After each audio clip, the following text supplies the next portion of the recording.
Welcome to Living Mirrors with Dr. James Cook. My guest this week is Rabbi Zac Kamenetz. Zac is a rabbi, community leader, and inspiring healer.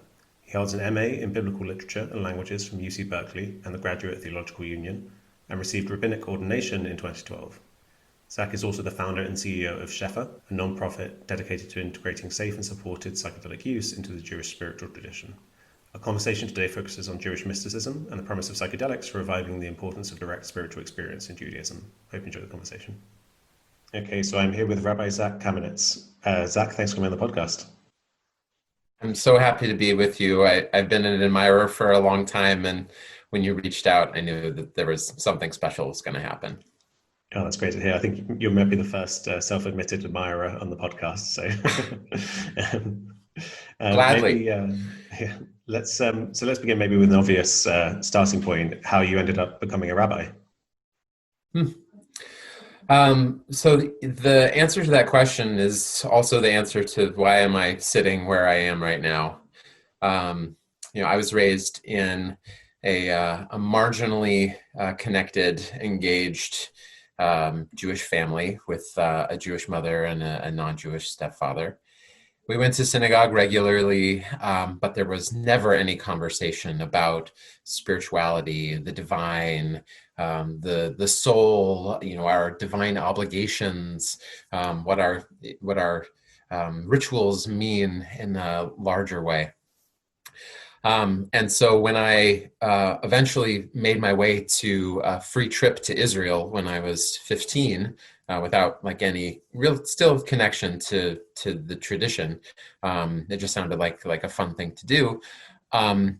I had an unrehearsed, unscheduled, totally just, from out of nowhere, an endogenous mystical experience that kind of, it was very clear, right, that this was the divine reaching out to me. It was momentary. It was overwhelming.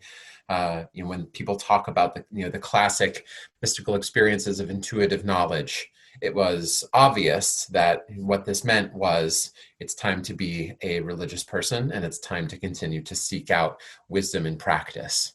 So I was 15 years old. I didn't know what I was doing. I had no teacher. I was in suburban North Carolina, not like a hub of deeply engaged, although wonderful community, but not of religious fervor and excitement like the kind that I was experiencing.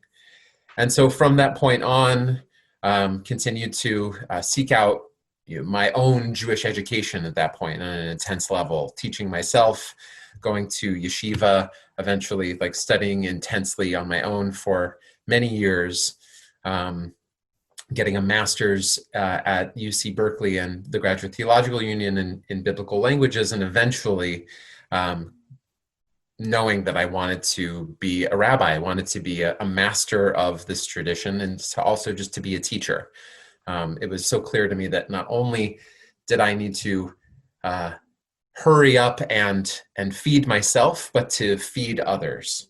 And that's what my job as a rabbi has been, is to find the most meaningful, most exciting parts of our tradition that are little known to most people that I'm around, and to finding the ways to share it with them, express my own excitement around it, and to get them engaged in the ways that are authentic to them. Right. And it sounds, I'm interested in this mystical experience you had, because as you probably know, the reason I'm sitting here is because I had a spontaneous mystical experience as a teenager as well. And you used the phrase, you said the divine, it felt like the divine was reaching out to you, and there may be a subtle difference in our experiences that might be worth exploring, or, because I think in religious experience, there are these kind of mystical experiences of unitive states, right, with everything, where your sense of self can fall away, but also at the other extreme, maybe it would be visionary states where there's a feeling of a presence or of an entity or like a God or something you're in relation to. Mine was very much, it didn't feel like there was an intelligent, well, it's hard to use words for this stuff. It felt like all of reality is intelligent. But I didn't feel like I wouldn't say the divine was reaching out to me in my experience. But in yours, is there a subtle difference there with, in the way that I just outlined? Yeah, I'd love to know more about yours as well. I think you're expressing more on the unitive end of the spectrum. or the self falling away. For me, it was classic relational, right? There was a presence, a will, a volition, right? And in some ways a demand that was something that I couldn't deny and couldn't shake. I couldn't shake it for many years. And so in that way, I've come to learn that maybe this is actually more of a classical Jewish mystical experience. We talk about perennialism, and we talk about the top of the mountain where all of these traditions actually seem to converge in some way. But I still want to leave the room for diversity and difference in that, because there is such a range of experiences, even within the Jewish mystical tradition, that the relational one seems to still be at the center, even while we have things like unitive experiences, the dissolution of ego and self. Those all kind of are around what is probably what I would call covenantal. Right. So, I mean, I guess also for me, when I was kind of doing a lot of therapeutic work on myself in my kind of late 20s using psychedelics, that involved huge kind of emotional religious experiences that people have in those states. And I found that actually during that period, and for quite a while after, I started having kind of what you might call these kinds of relational experiences, especially walking in nature, seeing kind of beautiful sunsets. For the first time, I felt this, it's not something I've really spoken about before, but almost like there was something that was kind of, it was quite scary, because it felt like if I went down this route, it was like meaning was coming to me from, this other place. And it really felt to me like, having been raised Catholic, even though we'll get into, I think at some point, the fact I have kind of Jewish ancestry as well. But having been raised Catholic, it really felt to me like, oh, okay, this is the kind of experience that makes people kind of turn into evangelical Christians or just whatever the religion is that their context is, because it's like, oh, okay, like forget everything I've ever learned through science, forget everything, all these games of understanding the world. This feels undeniable, and it feels very much like it's kind of written in the Bible. There's just this message coming to you. And I felt quite intimidated by it, and found that it went away after a while. Like as I kind of went from spending a lot of time in these very out there states of consciousness to do this healing work, once I just kind of had my feet on the ground more and returned to more mundane or everyday consciousness, it stopped happening, and I didn't intentionally turn towards it again. But it's interesting to me that I feel like I'm glad I went through that, because I now feel like I have some sense of what it maybe was like, this kind of relational, this relational attitude. And I think it's interesting the way that it can conflict with narratives we have about the world. If trained as a scientist, it's hard to suddenly, a lot of what I do is talk about mysticism, the unitive stuff, how it makes sense with science, but the relational stuff is harder for me to square with a kind of strictly scientific worldview. So I wonder if did having it happen at such a young age, do you feel that set you up to accept it maybe in the way that I struggled, maybe you didn't?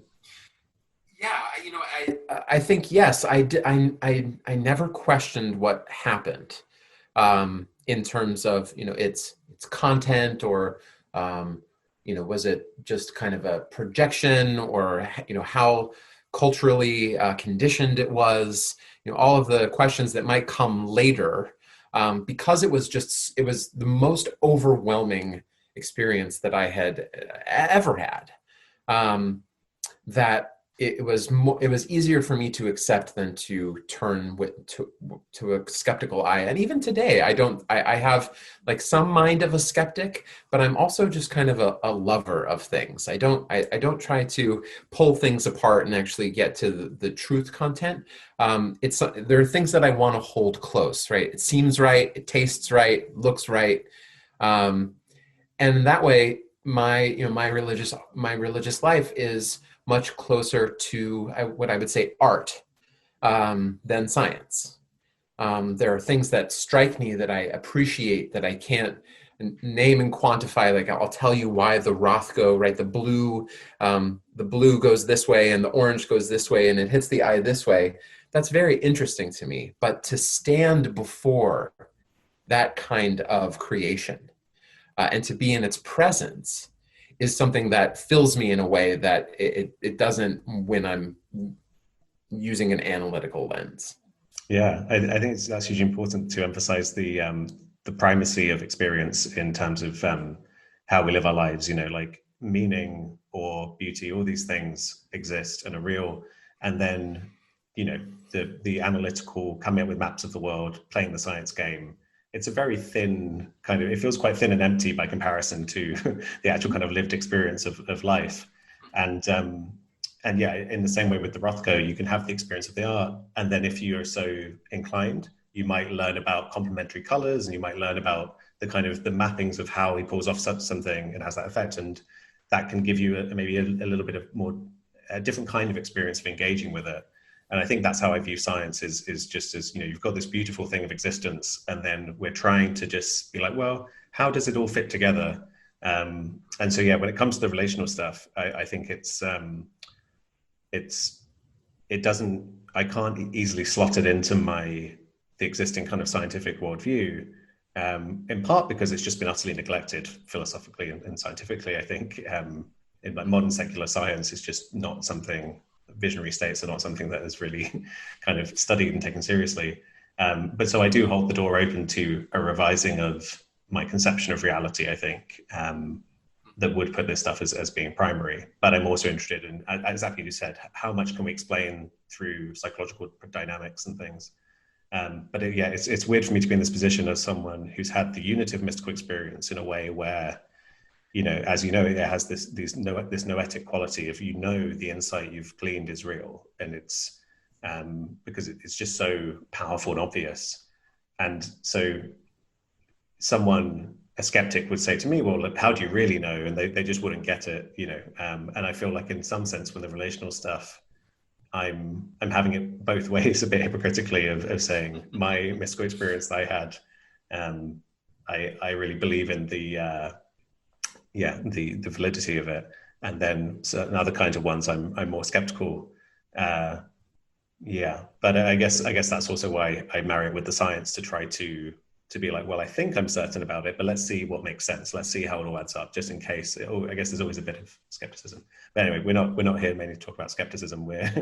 I wanted to delve into Jewish mysticism with you in the beginning, and you know, we've been talking here about kind of I guess direct religious experience, and my instinct is that, you know, all religions have this facet. But in the West, it's been very associated with kind of Eastern religions since the 60s. And I feel like in the Western traditions, it's maybe a bit more hidden, or not as in contemporary Judaism, Christianity, Islam, it doesn't seem to be as at the forefront. Is that something that you feel as well? Absolutely. I mean, certainly that was how I was raised. And as I continued to climb the ladder or go down the stairs or spread out, you know, whatever the image, because I had a direct experience, I felt like I was in the wilderness in terms of being able to actually share that with other people, right? I was actually, I felt bashful and ashamed, because that was something that we did not really talk about, right? Here is the liturgy, here is the ritual, here is the communal moment. But the thing that we're pointing to, right, the capital YU, is not really something that we want to approach. So that was always strange to me, even when going into intensive learning environments, the yeshiva environment. It continued to be mostly relational in terms of the people who are there, the relationship between the students and the teachers, the desire to increase knowledge, the desire to think more deeply, more analytically, even you know, to adorn it with beauty and joy, not just like a rote intellectual exercise, but the discussion of direct mystical or spiritual experience, at least in my context, was not something we explored. And I began to understand, because I had people in different communities, right? People in Hasidic communities that were, influenced or had a direct lineage with 18th, 19th century ecstatic Eastern European traditions, or people who had been influenced by Kabbalistic traditions. These people tend to be more on the small c conservative side, Orthodox, ultra-Orthodox. Those communities that had not been completely or mostly assimilated by Western scientific culture, that it had not been demanded upon them. And so, right, I began to kind of branch out to be in my liberal, rational community, but also to feel out what it was like to be in these other states and other places. And I felt at home everywhere, but then also felt at home nowhere. Like, how do I be myself, someone who knows that there is the potential to access this realm of the beyond, but at the same time want to be feminist or want to be anti-racist, or the things that are part of culture of these places. And so, yeah, at home and alone at the same time. But now I'd say in 2020 that there is much more of a move in liberal Jewish contexts, in neo-Hasidic contexts, for there to be much more blending with mystical traditions and liberal rationalism, right? There's some sort of meeting point that is happening. And I think it's really about the access of these texts and these traditions, because, for Judaism, for Jewish practice, for Jewish tradition, these, our most sacred, most beloved mystical texts are in highly self-referential Aramaic and not impossible Hebrew, but things that are more challenging than straightforward biblical Hebrew.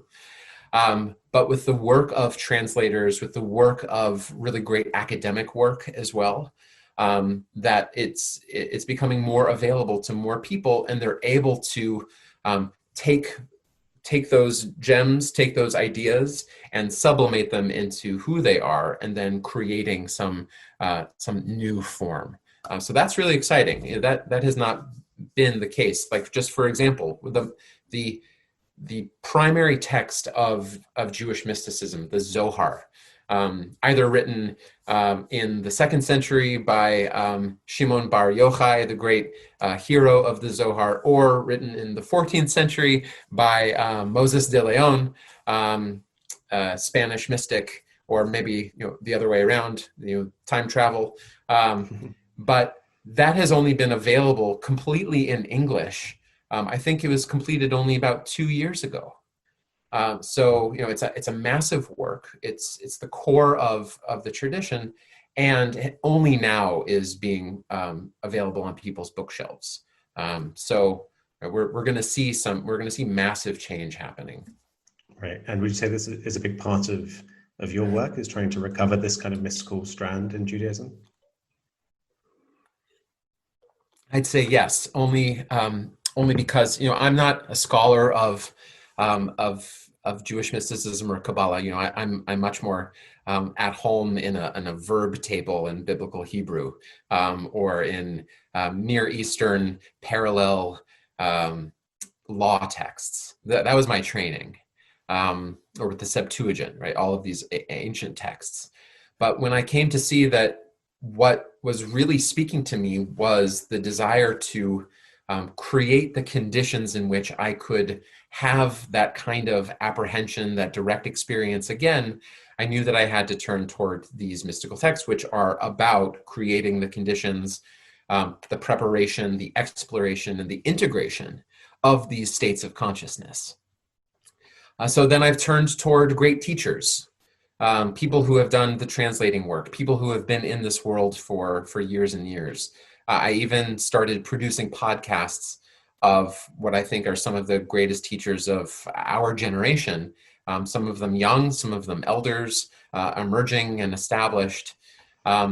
because of the power and potential that they hold for all people, not just Jewish people, but all people, and specifically now in a therapeutic context.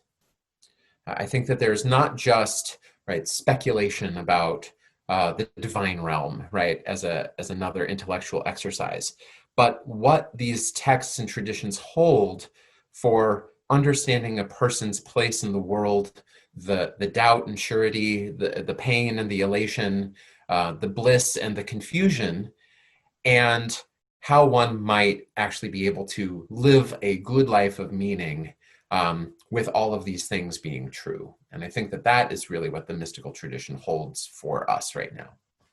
Right, that's a really good point, because unlike the versions of Western religion that a lot of us are taught in schools, which are very kind of, heaven is very dissociated and just kind of off in the clouds, or God is this very disembodied other thing that you'll never come into contact with.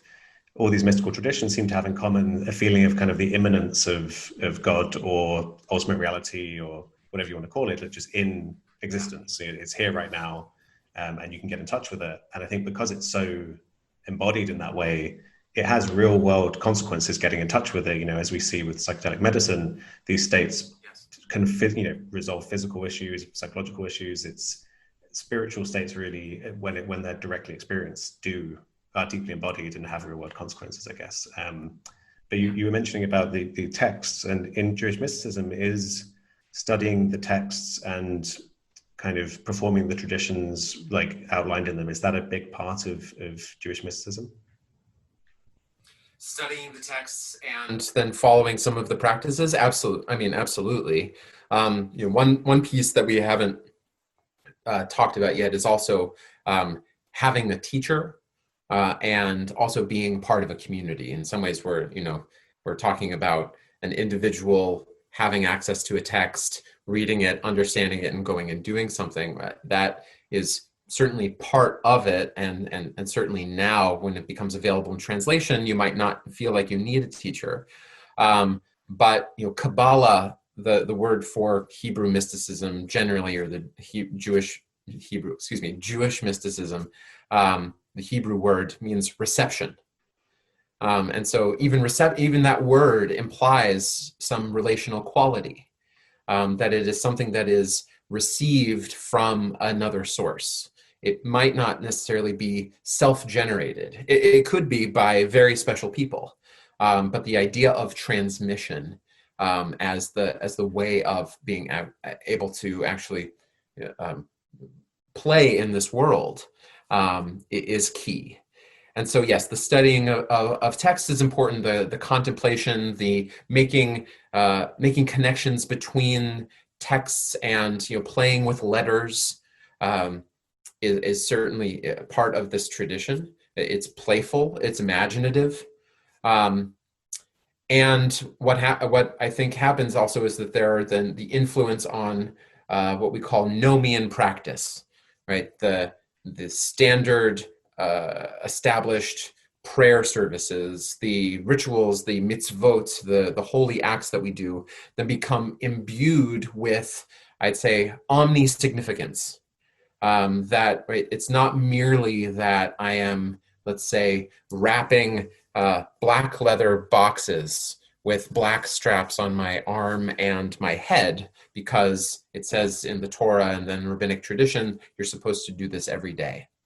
What I then learn from these texts is that I'm actually binding upon myself the feminine presence of the divine in this world. Right? That I think is a major shift from I'm doing this thing, which is my obligation, and it's important and significant because it's part of this relationship, versus I have the feminine presence of the divine upon me, and then to sit in that relational space. Right, so immanence, I think radical immanence then is what we're talking about. It's not only on my body, but in my body. And so embodiment then I think becomes really significant. It's not only just the learning of text, but then the living of the texts itself. And so in that way, right, it becomes more playful, more dramatic, and more inward. So I think that I think could excite many more people today than it being something removed, abstract, and distant. Yeah, and so you mentioned that even the word Kabbalah, that's most associated with Jewish mysticism, has this connotation of relational, kind of receiving a transmission or a revelation. That seems to fit very neatly with your personal experience as a teenager, right? Yeah, absolutely. Yeah. And of course, you have to learn the notes in order to play the chords, in order to construct a song. So that's why, at least classically, this idea that the mystical tradition is reserved for people who have spent a long time on the different strata of Jewish tradition, either reading Torah on its own with its commentaries, learning the legal tradition and legal codes and the debates about the finer points of the law, some of the legends about the actions of the rabbis in the 1st, 2nd, 3rd century. And right, those things are supposed to fill one's belly, as it were. And then only then could they be ready to actually understand what this mystical tradition holds. However, we certainly have Kabbalistic masters who have said that the floodgates are open now, right? Maybe because of the printing press, or maybe because of the moment, that everyone should be learning Jewish mysticism, not just the elite, not just the people who have spent the time building up their repertoire otherwise, but these are things that are necessary for the rectification of this world, for all worlds. And so even in some traditions, even just having the texts in your home is significant. Even reading the words of the texts without having any idea about what they're saying is a powerful action. And so, it's not merely then an intellectual exercise, but again, the relationship that you have with it, that then something new and powerful emerges.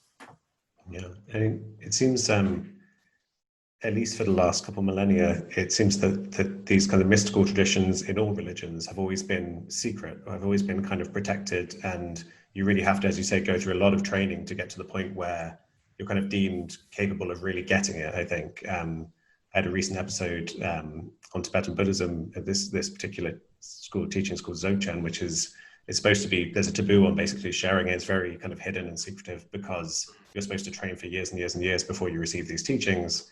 And as someone who, part of the reason I'm here talking about this stuff is because I think shifting, consciousness at a large scale is really the only thing that will save us as a species, I think, is having a lot of people wake up to the real nature of reality and change their behavior. And so when I reflect on that, and I think the wisdom of the past seems to have been, actually, you're supposed to keep this for a select small number of people. That kind of, I guess, makes me worried if a rollout on a large scale is possible of mysticism.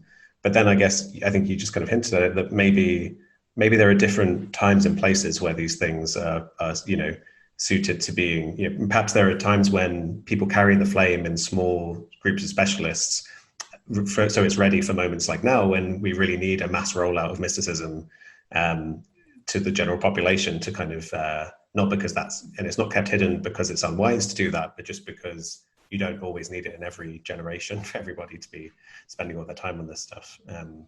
But yes, it sounds like, are you optimistic as well that we could roll it out to a larger scale? I am optimistic. I'm optimistic, and we have on good authority that this is crucial, I think, for what I said, like the rectification of the world, the saving of the species, as you said.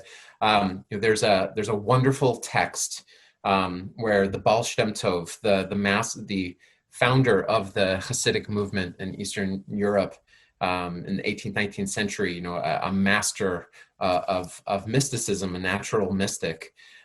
He had some elevation of consciousness, in Hebrew, and aliyas hanashama, right? His soul went up somewhere to the divine realm.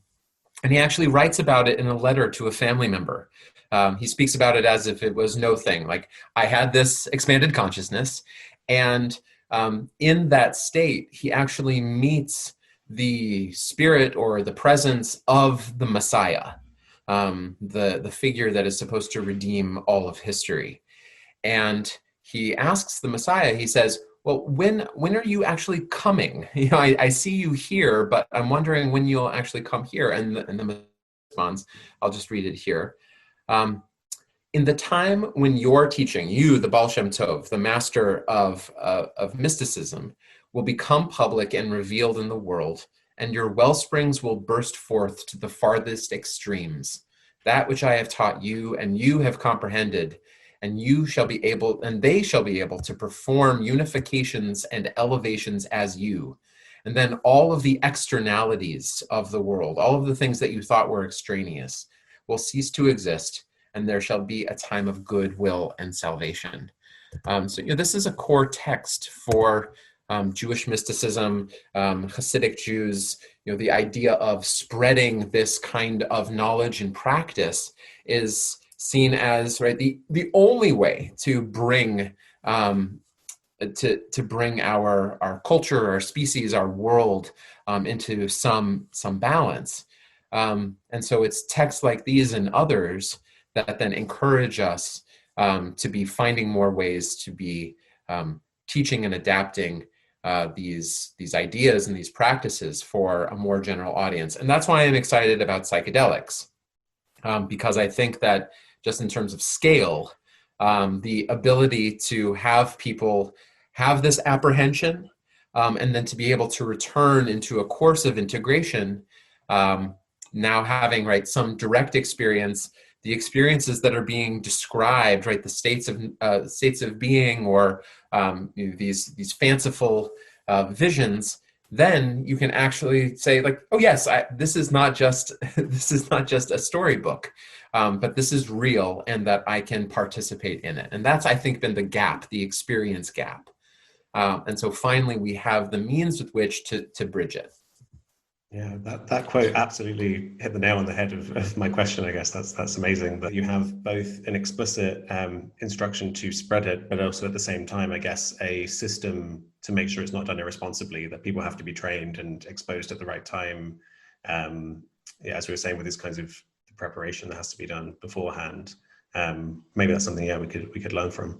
And I guess it's interesting as well, you mentioned Hasidism, and I think maybe I was surprised when it was a while before I learned that the Hasidic tradition is a mystical one.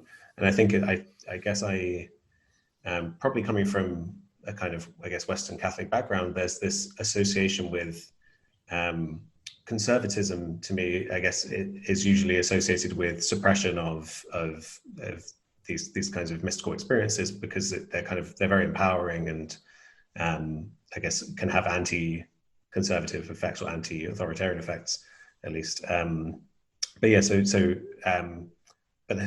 the Hasidic tradition kind of deeply, does it carry this mystical practice? Is that very central to it? So when we talk about the Hasidic tradition, we can talk about Hasidut, right? The idea that there is this there's this body of knowledge, this system of practice that exists beyond people, and then people themselves, right? Hasids, or people who are Hasidim, people who live Hasidic lifestyles, live in Hasidic communities. Shaul Magid, who's a great scholar, has talked about Hasidic culture and Hasidic wisdom. The spontaneity and the freedom of the beginning of this tradition versus it closing ranks, becoming more conservative over time. The leadership, for example, people who were spiritual geniuses and spiritual masters who were the teachers. They might not have been like the straight A student in the Talmud class, but had some special power or some special influence, but also special insight. And over time, this becoming something that was passed down from a father to a son, right? And the son who then carries the mantle of the Rebbe, right? The leader of the community might not have had those natural mystical powers as their father, but nevertheless, right, it becomes political. And so even now, right, there's plenty to critique about the Hasidic world, just as there's plenty to critique about our world, and especially people who leave that world, right? They have like some sense of the pain, the suffering, the repression, all of the things of human culture that we would hope could be avoided in a context where there's the idea of reaching out to the divine or the divine living in our bodies. But nevertheless, it happens. And so the hope is that the wisdom can be gleaned, the practices can be shared. We can create an ethical, or just speaking from my own desire, ethical, feminist, again, anti-racist kind of Hasidic movement. People are calling this kind of thing a neo-Hasidic movement, and hopefully, our firmly established Hasidic brothers and sisters and siblings. We can, share with them in their traditions. The people who are, liberal rationalists, we can also share with them. I'm hoping to bridge communities through the learning of this practice and wisdom, and creating some sort of shared experience versus the fragmentation and the stigmatization of various communities and demonization in some ways too. Right.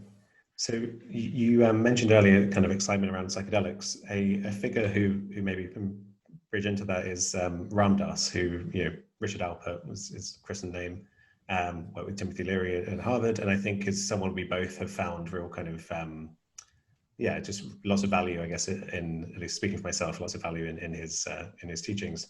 And he was born Jewish, right? And I think he kind of turned to Hinduism, but then kind of all forms of spirituality, and in his later life, I think really kind of rediscovered his Judaism, right? Yeah. When you listen to when you listen to all of his lectures, specifically on his podcast, which I told you before, saved my life. It is in those later talks that when he starts to reckon with his present incarnation. Right, that he likes to talk about that when he finally is coming to terms with his father, with his mother, with his sexuality, and kind of coming back to who he was. Dick Alpert. You do hear in that, right, the desire to grapple with his Judaism, which he says there is a lot of Yiddishism thrown around there. Certainly they were, his parents were major figures in the Jewish community, suburban, affluent, I'd say white Jews. And he never was able to encounter some of the riches of that tradition because it just wasn't available to him at that time where he was. But meeting figures like Rabbi Zalman Schachter Shalomi, who is seen as the founder of the Jewish Renewal Movement, who in 1964 took acid with Timothy Leary and writes about his experience in like a 40-page trip report. Them meeting, Ram Dass and Zalman Schachter Shalomi is a major turning point for him. He starts to then even see in his own tradition the points where the ideas of karma, of unity emerge for him. But he even starts to quote stories from like Rebbe Nachman of Breslov at some point. So I think from what I know and what I see, he warmed up to it. He didn't completely embrace it toward the end. He was so steeped in his own Hindu Buddhist traditions. But what it did, I think, is it left an opening for other people who were who were excited then about looking at their own tradition, not having to play in someone else's playground, but to see what is here, what is also here now. So you see kind of two movements. You see, let's say, Jewish people who had either ecstatic experiences or psychedelic experiences in the 60s and 70s. They find resonance in American Buddhist, Zen, Hindu teachers who are speaking about these unitive experiences. They get on the cushion, they get on the mat, and they stay there. And in a lot of ways, they become, some of the most important teachers of these American Eastern traditions. And at the same time, you have what is called the Baal Tshuva, right? This people returning to the faith movement on the Jewish end. So people who had been raised in contexts a lot like Ram Dass, they start practicing regularly. They start looking at Jewish texts. They start creating their own how-to manuals. Something that is beloved to me and to many others is the first Jewish catalog, which is like a very how-to whole earth catalog inspired, our bodies, ourselves, that kind of aesthetic. Like, how do you live a rich Jewish life that is ongoing, that is full of presence, and is authentic, whatever authentic means. So you have this diversion that I think is equal and opposite, and it makes me just wonder, what if we had a container for the coming psychedelic renaissance? People are going to be having these powerful insights. They're going to be having these powerful encounters and visions, Jewish people and otherwise. If we had a vessel to receive the blessing that they will receive in whatever form, terrible or terrific, but they knew that there was somewhere for them to land in their own tradition, either to be able to help make sense of it or to integrate it through embodied practice, how much richer then could we be and the world be by them actually turning their focus inward? I always like to think, like, if Joseph Goldstein had actually become a master of Kabbalah and not of Buddhism, where would we be now? Yeah, you mentioned you have, in addition to Ram Dass, you have people like Joseph Goldstein, these the real leaders of Western Buddhism. I would say the people who really are the experts who brought it to the West. A huge number of them are Jewish, and it's interesting. Do you think there's a particular kind of cultural background that makes people who are raised Jewish more capable or more interested in that specific way of training in things like meditation? It's a great question. You could choose a path of interpretation. You could say, like, this is the ultimate rebellion from a Judaism that was not working for people, and they had no experience or training or interest in anything that had to do with Judaism, but they saw something else and were profoundly affected by it.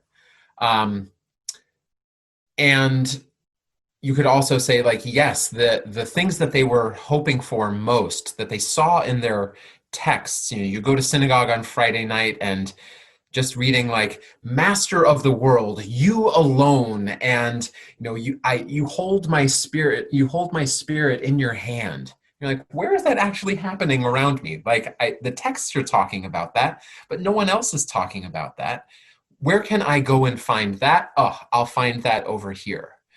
And so, or at the same time, you could maybe, and we talked about this before, say that there is, if this is okay to say, I don't want to, essentialism, so you'll forgive me if there's any tinge of it, or, ontology. But what if there is some spark within a Jewish spirit that is connected to a spiritual vocation, that we have been the masters of, the seekers of the beyond for generations, and then that comes in many different forms, not just philosophy and not just theology, but also maybe the desire for what is beyond our political reality, what is beyond our artistic reality, reaching out for the thing that is just beyond our grasp. Maybe that has been the Jewish vocation for so long. And there's actually, like an amazing quote from Leonard Cohen, who I think of as one of the unsung Jewish mystics of our time. Can I read this? Yeah, please do. I love Leonard Cohen. He says, Judaism is the secretion with which an Eastern tribe surrounded divine irritation, a direct confrontation with the absolute that happened once in history, and we still feel the warmth of that confrontation, divorced as we are from the terms of it. That happened long ago. Today, we covet the pearl, but we are unwilling to support the irritation, the burning nucleus. And our spiritual life today has the exact consistency of an unclean oyster. And it stinks to heaven. We cannot face heaven. We have lost our genius for the vertical. Jewish novelists are sociologists, horizontalists. And the residue of energy from that great vertical seizure we had 4,000 years ago, that we turned toward ourselves. We knock on our own doors and wonder that no one answers. Like, oh, God, what a predicament! Yeah, what a prophetic castigation of our generation and our moment.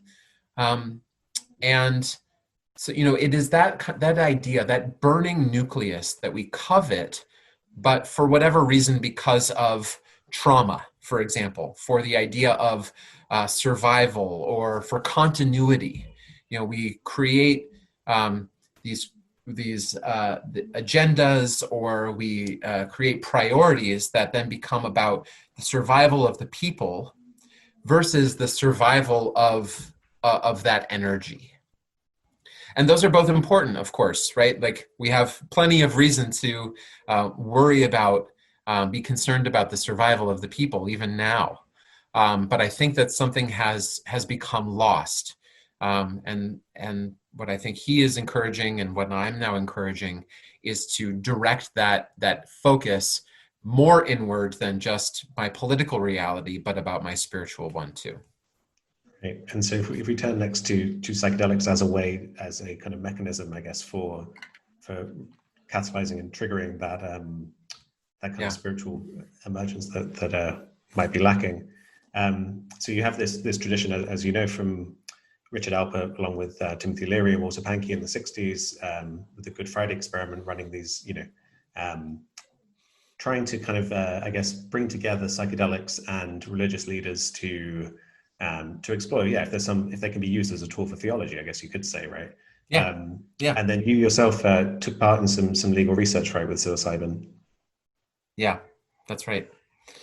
And I had started hearing and reading, even before I had taken part in that, that there were people who were using these compounds, and I was kind of blown away by reading that kind of landmark paper from Bob Jesse and Roland Griffiths, that psilocybin can induce mystical type experiences, and that people rate them as the top 5 most significant experiences in their life, and the things, the feelings that they have last for up to 6 months or whatever. And I had never used psychedelics before. I had used cannabis in high school and a little bit beyond, but that had tapered. And so when I had an opportunity for some to be part of a legal treatment in a safe and supported environment, it was at a point in my life, like a spiritual basement, basically, I was in, because of some trauma that my wife and I had experienced. And so I went in hoping and thinking that maybe because of this paper that I had seen, and because of just the set and the setting of what I would be participating in, that it would reignite that state that I had been in, that natural presence and immanence since I was 15, I was quite hopeful about that. And my experiences are what they are, are what they were. But I am confident that if people could go through similar experiences, the preparation with trained guides, people who are also psychotherapists, but also trained religious leaders who are adept in spiritual traditions, they have their direct experience in a setting that is conducive to Jewish spirituality, not just something that is there are many items from various traditions, but something that is a Jewish setting, and to be integrating into the Jewish calendar, the Jewish life cycle, the Jewish ritual curriculum. That yes, they can have these. They can actually then produce not just these mystical states, but also, as Houston Smith was fond of saying, but also these personal traits. And I think that that's what is missing in that kind of research is like, well, yes, we know that it can produce mystical states, but it might not change your mind. On its own, right? Even Rick Strassman says that there is no inherent spiritual property to DMT itself. It can produce these visions. It can produce these experiences, but again, there's no container for them to make sense of what happened. And so that's why I'm trying to marry the two, right? Not the experience, which is repeatable and reliable, but also the tradition that is going to hold them and help transform those experiences over time into positive traits and actions. Okay. And was there anything in your personal experience with psilocybin that was perhaps linked to Jewish mysticism, or perhaps not linked to it? Anything of note? Yeah. I think maybe two things. And the first was in my first experience, which can be described as exquisite, full of beauty and light and gratitude, wonder. I at some point I remember just saying thank you, thank you, thank you. Everything just being perfect, immaculate, Ram Dass would say. And I remember maybe like 3/4 in having the vision of a very large tree, and watching as energy was moving from one long branch to the other, from red into blue and then red into blue again. And, that kind of noetic quality of being able to see like what I'm looking at is actually the Kabbalistic tree of life. And those two poles are on the one side, chesed, loving kindness, magnanimity, giving. And on the other side, din, or gvura, strength or containment, limiting quality, giving or taking but not giving back. And I saw the energy flowing between those two poles, and then was able to intuit in that moment, there is a situation in my life. There was actually a situation happening at my workplace at that time where I have been on one side of that tree for too long. I've been too giving, too open, too forgiving. And I understand now that I have to turn toward this more restrictive way of being in order to solve the problem, right? So it wasn't merely just like, wow, this is so amazing, but I understood it as something that is relevant for my life immediately, something that was actually quite urgent and painful in the workplace environment. So that was one. And I acted upon it. As soon as I came home, I took many steps to ensuring that kind of balance that was happening happened in real life. The other one was much more, was kind of the longer game of having one experience that was about fullness and beauty in life, the other experience about being darkness, emptiness, void, and confusion, one that left me feeling actually quite depressed. And it was at that time where I started reading more Stan Grof, understanding, about the states of being, what is the supracosmic void that he describes, and then being through my process of integration, understanding that these are two great poles of spiritual life and existence: fullness and emptiness, vibrancy and flatness, presence and absence, right? The things that you might have read about in a book, right? The things that you might have heard about in a teacher, I had lived in my body. And from that, I began to understand and accept kind of the point that I am in my life, where absence is actually the great spiritual stance that I have, more than the fullness that typified my youth.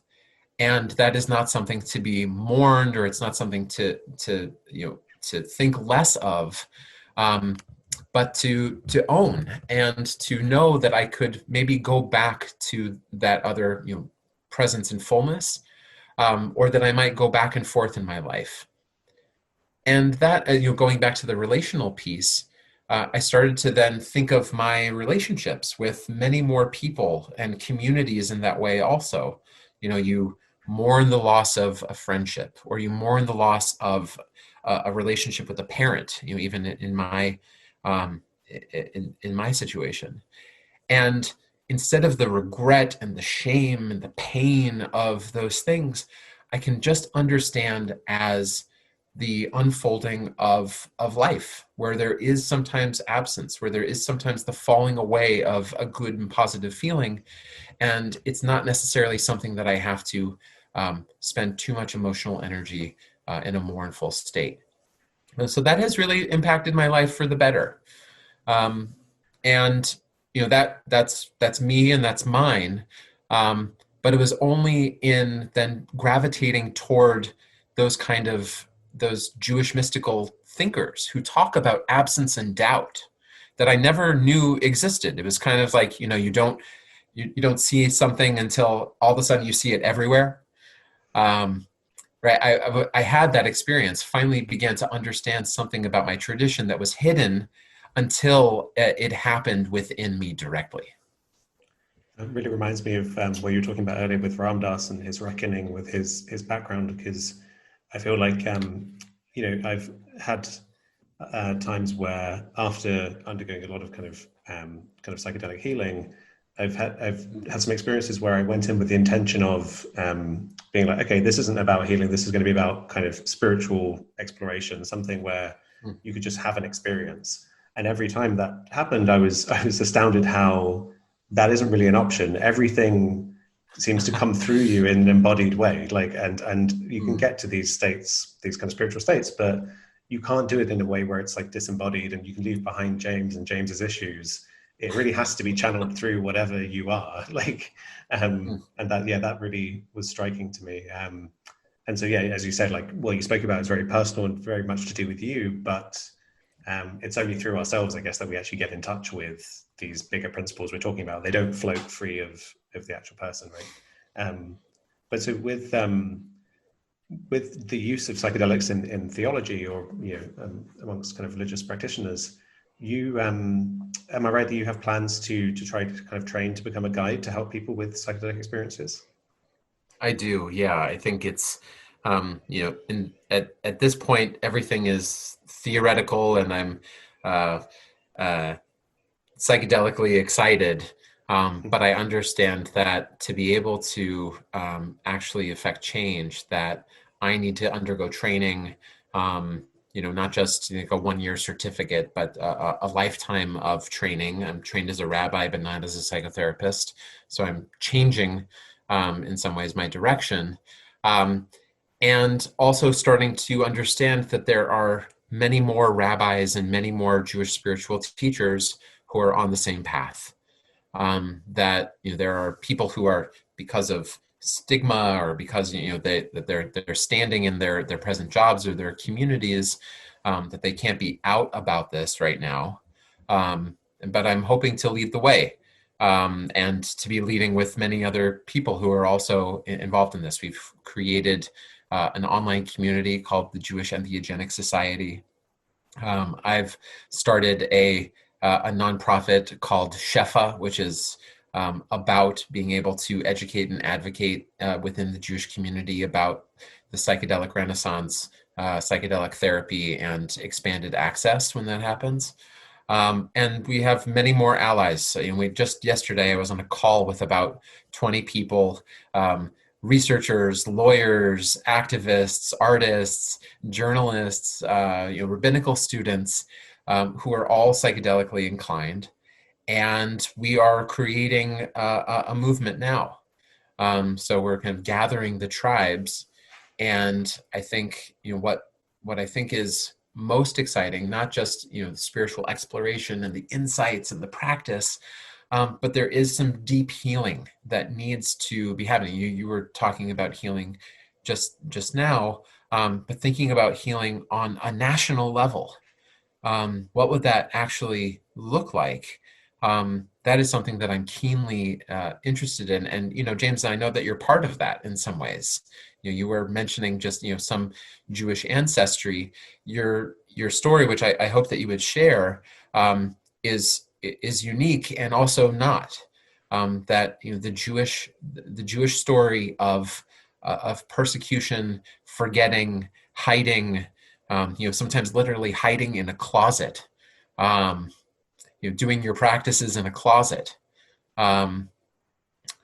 is more widespread than people talk about. And how can that not affect generations and generations of self-perception and the perception of the tradition?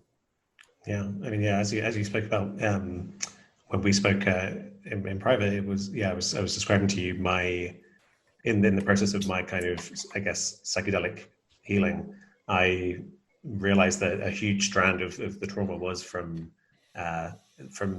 I guess a kind of Jewish lineage, from a grandparent who was Jewish but had married a Catholic, and then I only realized that she was Jewish when I was in my kind of mid-20s, I think, and at the time you're like, oh, okay, like that's weird that no one never like told us about that.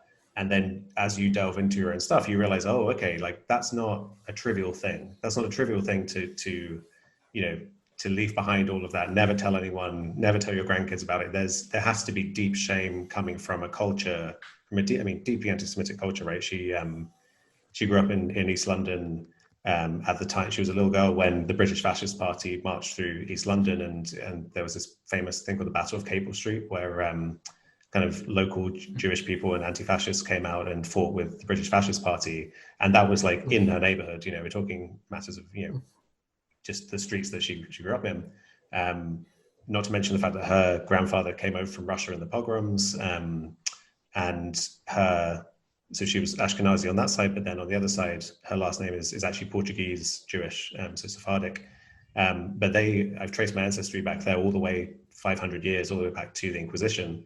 And so they had to leave for Amsterdam. And I was bragging to you how in my one claim to fame in my ancestry is in the very small Portuguese Jewish community in Amsterdam. Spinoza was one of the people there, and my grandfather, I can't remember how many steps back it is, but her father's father was one of the rabbis who excommunicated Spinoza for his atheistic ideas, which I'm pretty proud of as a claim to fame. Truly, absolutely. Yeah. But yeah, so then you just have this kind of persecution, obviously, generation after generation from multiple sides, and this won't come as a surprise to anyone, this history. But yeah, and it was astounding to me as someone who grew up Catholic, and didn't know I had any kind of Jewish ancestry, to realize that transmission from the parenting of one's parent, grandparents can have a huge impact on kids, I think, that way. So for me, I guess I'm also excited about, I think, that psychedelic therapy could be of particular benefit to the Jewish community as a particularly kind of historically oppressed community with perhaps, more than their fair share of intergenerational trauma. Is that something that resonates with you? Absolutely. And most of the people who reach out to me now that, I'm publicly advocating for these things, Most of them are second and third generation survivors, meaning their great grandparents, their grandparents were Holocaust survivors and are continuing to grapple with the pain and trauma, either because of the presence of that grandparent or great grandparent, or only because it is coming through them through their DNA.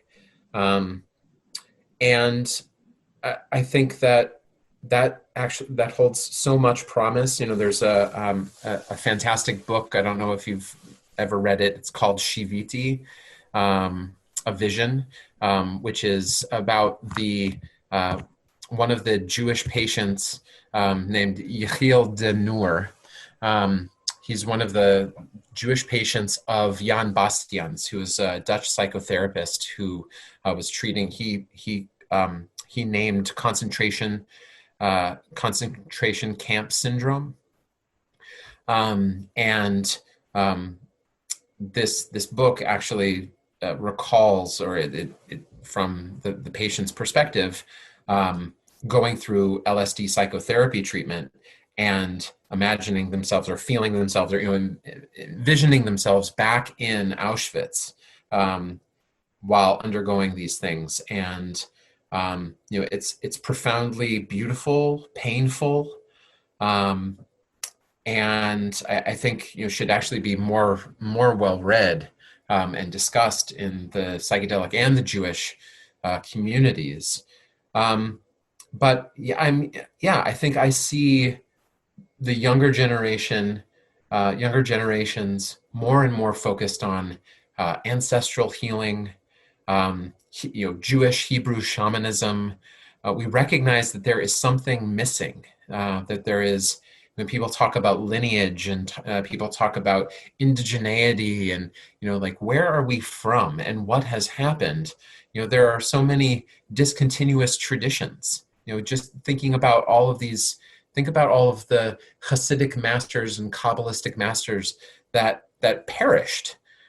We have a fraction of those teachers and those traditions. That's in part is why there hasn't been access to these traditions, is because their masters were murdered.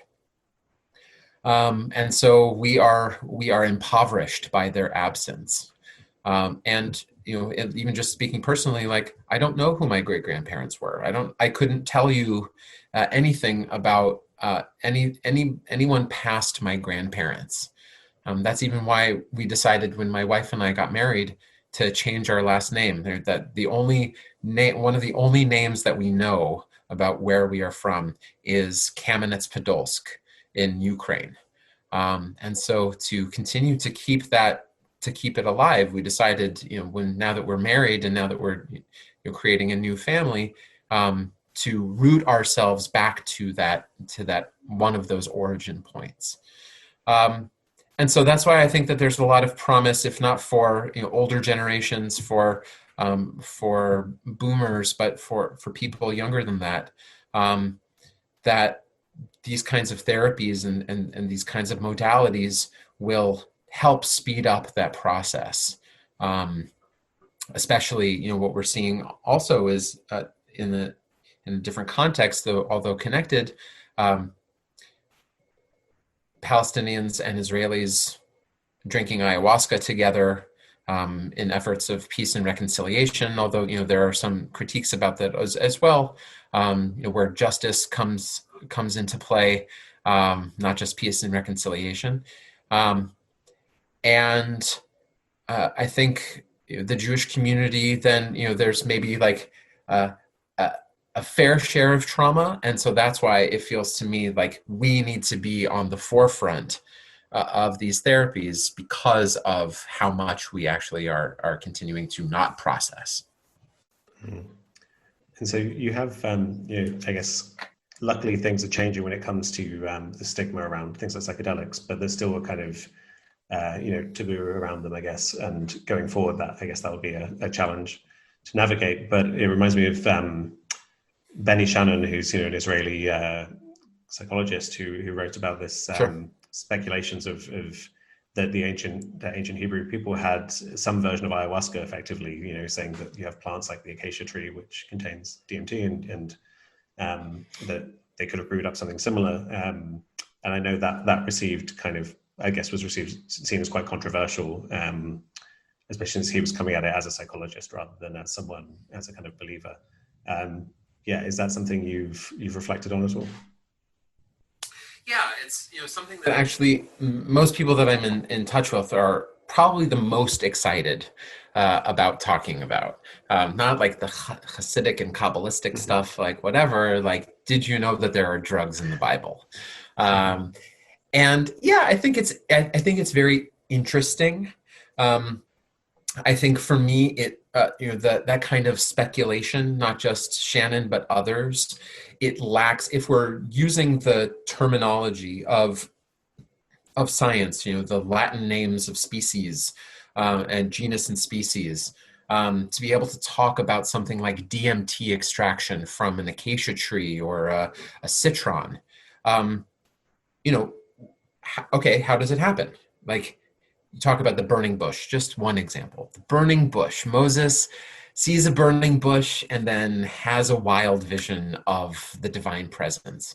I think I heard on some interview somewhere is like, okay, well, it's actually probably more likely in the burning bush scenario that he would have died from smoke inhalation versus the amount of DMT that he would then need to ingest through that delivery system than have a wild vision.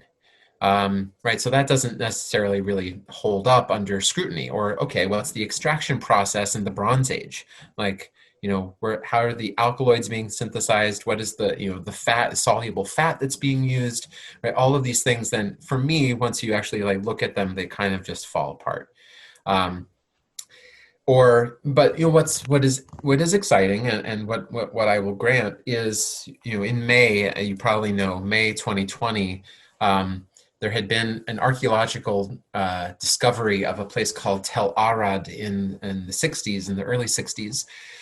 It was a garrison site, but also had a sanctuary, which is very interesting in itself, to the idea that there was a sanctuary to Yahweh or Adonai or Hashem, the God of Israel, outside of Jerusalem. Right, that's the exciting thing.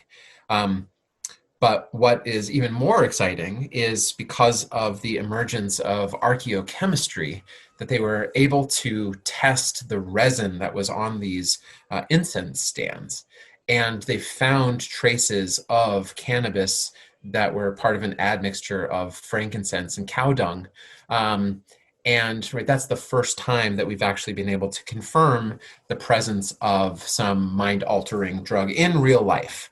Right, there are plenty of people who identify, like, okay, the showbread and the anointing oil and the wine and all of these things, they have the presence of them, but then they don't actually have the data to say, okay, and when you put these things together, here's the effect. Or even in the text itself, it doesn't say, and then they had this vision because of this catalyst. So, I'm always nervous that what that line of excitement is actually kind of just focusing a materialist interpretation of what is possible in terms of accessing the divine realm.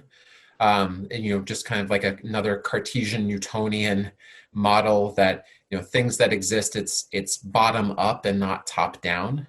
And that, the divine realm might not, the absolute consciousness might not actually exist in reality, but is merely something that can be produced by the mind. And that doesn't necessarily, that doesn't gel with me. I'm also then interested in things like Rick Strassman's theory of neurotheology, neo-theological model, right? It's theoneurology, but because I remember he intentionally flips it, right? That's it. Theoneurology, this idea that DMT, the endogenously produced DMT, is actually the vehicle in which the divine voice communicates to human beings to create prophecy, right? So it's still the same catalyst, but it's just about where it's produced and which way the communication goes, right? So I don't know, how to square those two theories. I'm looking for a third theory. So the third theory for me is that, yes, we might be able to spontaneously produce DMT that creates prophetic states that can create or share visions and ideas that will help improve society. But if we have plants and molecules that stimulate or increase DMT, then taking those in a sacred context where we also then that we admit or realize or are reaching toward the beyond, right? The theology is real. Then feels like a midpoint that we don't have to then choose like one or the other. So we'll see.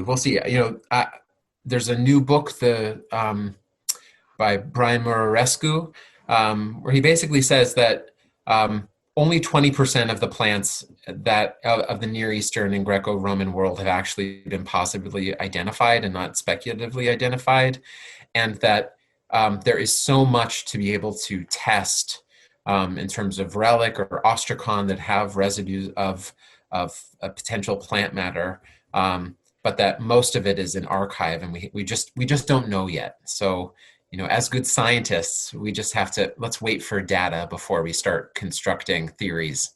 Right. Yeah, and so I think maybe to end by bringing it full circle, we began talking about these kind of unitive experiences versus the kind of relational experiences. And in Rick Strassman's work, he kind of argues that DMT seems, and I think this is true, seems to facilitate more of these relational encounter experiences, whereas I think psilocybin can do both, but is typically being used in studies to produce these unitive experiences.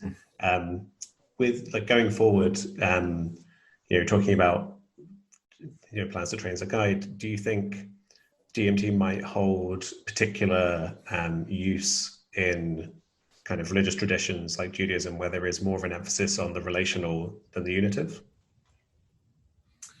I think it's an interesting question that I haven't had a moment to consider. What the sacrament will be, either because of religious freedom, and then you have to choose one molecule or one plant, and you can't use something else, or there's the I don't go to the DMT synagogue, I go to the psilocybin synagogue. Of course there will be that kind of diversity. I think that what we will see, if I on one foot, I think what we will see from psilocybin, DMT, from MDMA, all of these things, we are going to find embodied examples of spiritual truths that have existed for thousands of years that are already charted for us in our holy texts, right? These people were able to encounter, to instantiate these states, and whatever it is, we will find it somewhere in our holy books. So what we'll then be able to do is, again, to bridge that experience gap, but then also to expand upon it. Not just to like confirm what was in the past, but if we can access these states more readily, regardless of the catalyst, to be able to build upon that work. And so that's what's really exciting, whether it's unitive, whether it's relational, whether it's dissociative, whether it's empathic. We're going to see a flourishing of Jewish theology and creativity like we've never seen before, and I'm excited to start that journey. Yeah, me too. Well, this has been so much fun. Thanks so much, Zach. This has been great. Where would you recommend people go if they want to look into your work more? They can go to a couple places. You can visit my website at zackamenetz.com. You can check out the Facebook group, the Jewish Entheogenic Society. Coming soon, my organization, the website and the organization itself will be launching at Shefa, SHEFA, flow.org. We're starting integration circles this week. We're going to be starting website, podcast, and web series, talking about all of these ideas in a much more focused way. Like you've given all of the topics, but we're going to go more deeply into them. Eventually, we're hopefully one day that we'll be able to actually create this physical place where trained guides and Jews or people who are inspired by the Jewish path will be able to prepare and explore and integrate these states of consciousness in a Jewish setting. Maybe I'll see you there one day.